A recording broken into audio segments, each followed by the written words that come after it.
Өткен жылдың осы кезеңінде 38 оқиға тіркелсе, биыл 42-ге жетіпті. Экономикалық, жыныстық, психологиялық қысым көрсетумен бірге күш қолдану жағдайлары жиі кездеседі.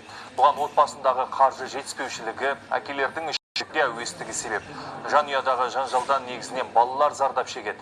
Қалада 72 жеткіншек жәбірленіп, балаларға қатысты көрсеткіш 12%-ке артқан. Тәртіп сақшылары 6000-нан аса адаммен профилактикалық жұмыс жүргізіп, заң аясында көмек көрсеткенмен тұрмыстық салада түйткілді мәселелер жетерлік дейді. Жанжалдасқан ерлі зайыптыларды уақытша бөлек тұрғызуда қиындық бар.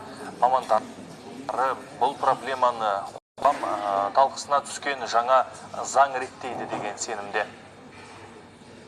Қазір қолданыстағы заңда көрсетілген нормаға сәйкес альтернативті баспанасы болған жағдайда ғана оны бөлек шығару нормасы қарастырылған.